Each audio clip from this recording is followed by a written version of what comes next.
Hello, horror fans, and welcome to my latest horror movie review video for the month of October 2020.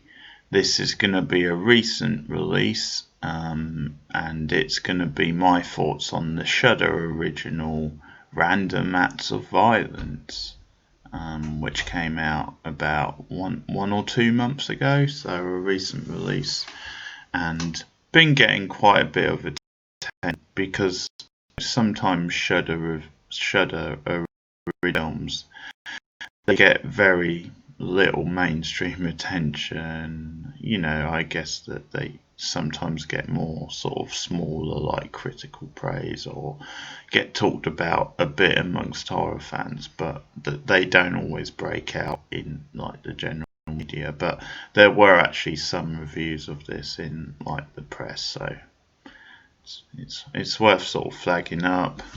And this is the directing debut of the actor out of the How to Train Your Dragon franchise movies. The lead guy out of that is Jay Burrell. I probably butchered his name, but Hiccup out of How to Train his first film as a director.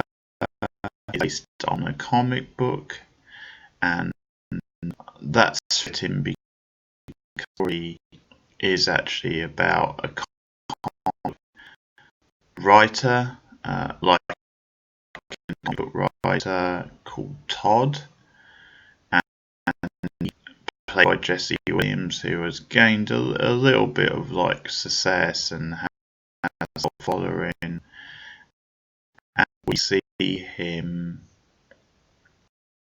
his girlfriend, his assistant, and her boyfriend go on the road. They take a road trip. He's like a publicity tour for the comic book, but other than the comic book, Sandman has in fact hired real life serial killings, as like patterned his killings on the acts in the comic book, and there were like killings when it first came.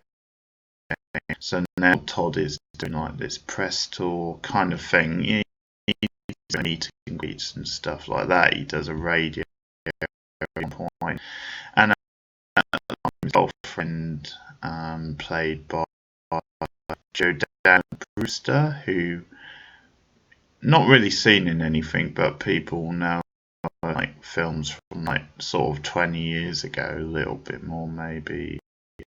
Things like The Faculty and the Fast and the Furious films. But she plays Todd's girlfriend, who is basically like a journalist, and she's doing a book about like these local murders and stuff. So she's looking to get interviews, and so she's almost on the other end of things. Like she tries to be supportive of Todd, friend, and tries to like her feedback on his book.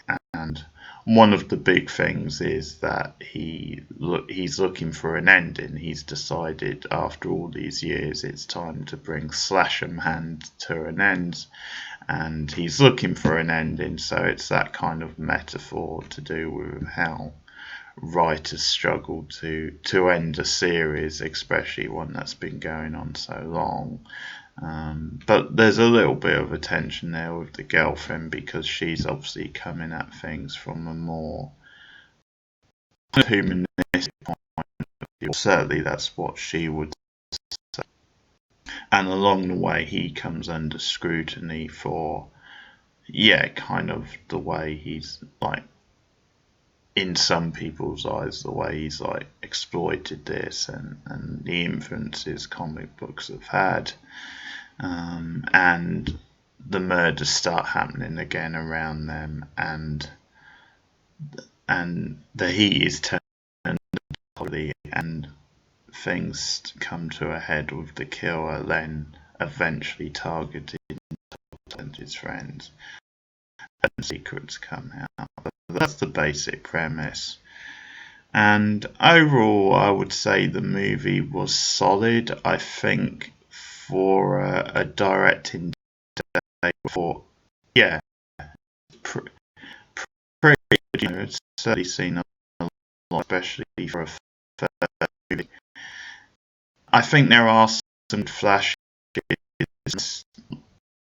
stylistic sort of touches. I like the opening actually, the color schemes and the way it captures not just the style and mood of like comic books, but also kind of just the energy, the pulpy sort of energy. There's some nice stuff with like split screens and the panels, and also like the kind of like lettering and quotes, because we hear like a voiceover from Todd's girlfriend where she's kind of giving her honest opinion on like his latest slasher man, where she says this thing about how being real is sort of the only true art, and everything else is masturbation, which I'm pretty sure is something which is, you know, a general term I've heard that before. But the way it opens is you see the comic book and you hear her talking, and that becomes part of like the text, and then it sort of cuts to the real scene with her and Todd talking about it.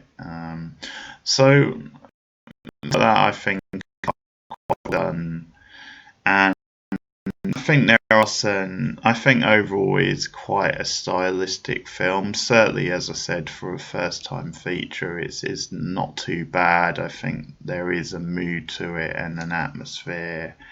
Um, the other thing is, I think it does have a good kind of conceit at the heart of it. It does examine the idea of like morality when it comes to this comic book writer, and is it right to kind of use real life, you know, and humanity? Is it right to portray violence in such a way which could sort of, you know, be a bad influence? Or I guess just is it in good taste in general, regardless of what you think about this sort of thing? It brings up real life issues. So actually, for a lot of the film, when it was tackling that stuff, I thought it did it pretty well, probably till the end of the film. I think the sort of last section of the film is easily kissed. I think that's when it starts to lose its way. And I think that's where you could see this is a first time director, because I think there was like a lack of discipline, and it's just like things were building up, but it was like he was rushing through things, and it just became a bit too melodramatic at the end. It was like it was hammering home the points, but to a ridiculous sort of extent, and it's almost like it wasn't raining. I think there was just shouting in certain scene in the car, kind of going nuts, and just it's almost like it was just hitting you over the head with like the main sort of point. That was a problem, and the other thing at the particular end, it just felt half-hearted, a bit like it sort of lost the sense of what it was trying to say, and I think the satire by the end just felt a bit limp, and the violence, just what it was saying about violence and stuff, was kind of lost at the end, which was a shame, because overall it done a solid job of, you know, looking at that. And I actually thought for a slasher movie to do that was quite interesting. It's probably not anything you haven't seen before, these themes, these ideas, but I think it was quite an interesting way to do it. The performances were pretty solid. I think the characters did feel like real characters. Um, and they were okay characters. I wouldn't say they were super annoying. I think they had this sense of being quite sort of preppy and a bit, yeah, maybe a bit kind of, annoying, but they did feel like realistic characters and they were quite grounded. So overall, I don't think the characters were too bad and solid performances. I'd probably say Jordana Brewster. It was a bit odd watching her in this part because you're used to her like playing kind of sexy, kind of direct type characters. I mean, if you've seen her in The Faculty, it's almost like she's playing like the Cordelia type character, if you think of Cordelia in Buffy. So maybe to see her play this sort of character who was obviously a bit meant to be a bit more sympathetic, maybe was just a bit distracting. It's not there's anything wrong with her performance. I thought her performance was decent.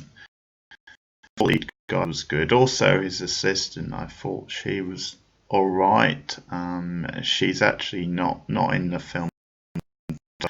I quite like the actress, and was quite likable because she had this thing where she sees Todd as like an inspiration herself, like aspires to be a big like comic book writer artist. So you see her kind of writing and her own like illustration.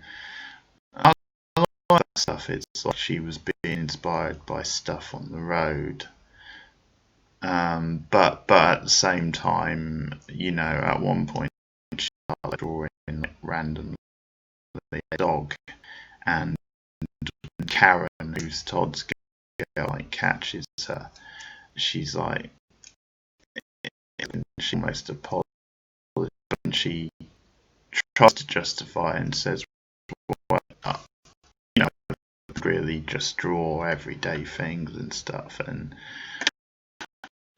that scene sort of nails what the film is like trying to get at about being in things and capturing everyday life. And it's almost this idea of that's what journalism is, or that's what art should try and do. But obviously it does raise the issue of, yeah, this is horrible, this dog has been killed or is dead and on the side of the road, and it's quite sort of graphic, so it's okay to sort of turn it into a drawing. But I think that scene there sort of sums up at what the film is playing with. And I quite like the scene with Todd at the radio station and the interview where like the interviewer, this local radio station guy, has sort of a vested interest because he knew like one of the victims, and he really takes it personally and tries to turn the heat on Todd.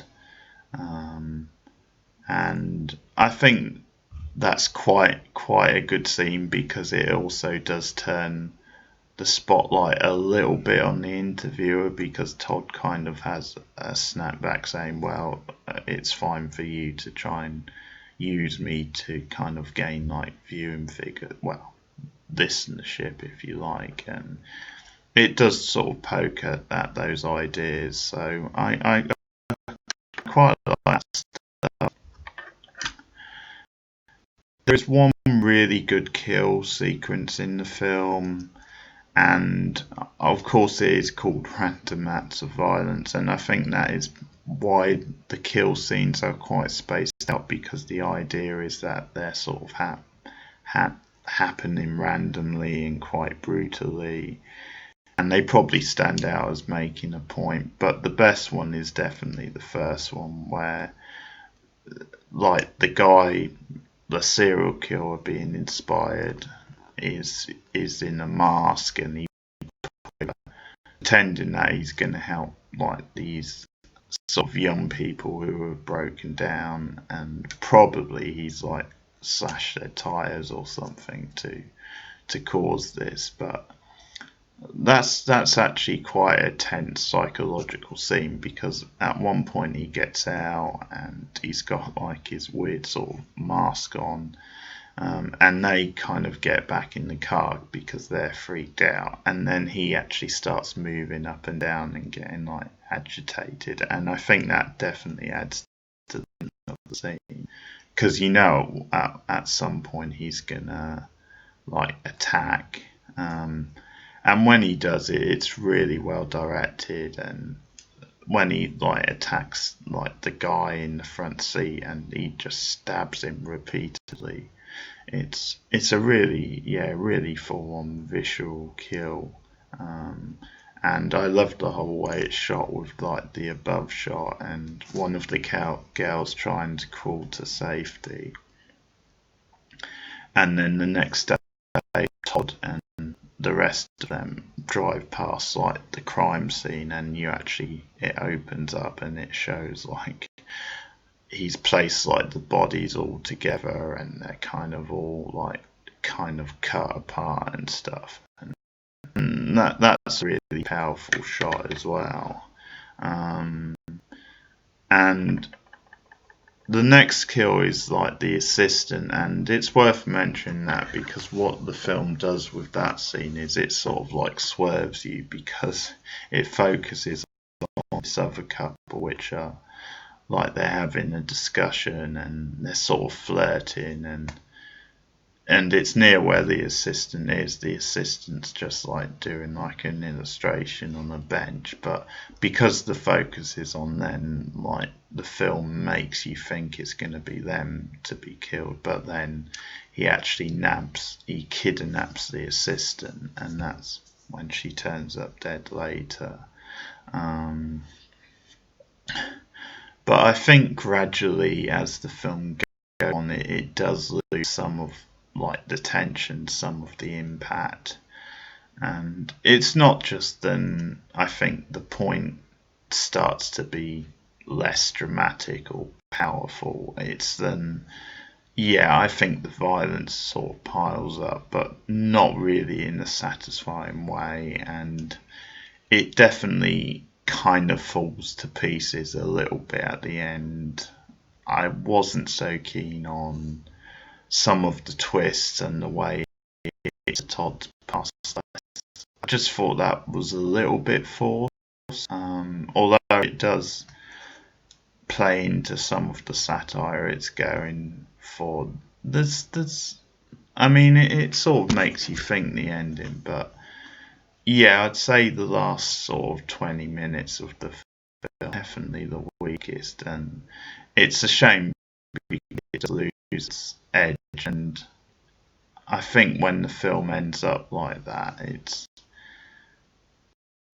feeling a bit more satisfying. Then obviously it's a bit better if you not a great start, but then it really gets into gear and ends on a high. But that's the way it went. As I said, there's certainly good things in it, and I think for a directing debut, I'm pretty positive on it. So I'm going to give it in that sense a 6.5 out of 10, and it is, as I said, a original, so you can find it on Shudder, and there you have it. That's also my latest review of October. Plenty more reviews to come. If you've seen random acts of violence, let me know in the comment below. Do you disagree? And also like and subscribe if you are new to the channel. These horror reviews can also be some live streams. So I'll see you guys.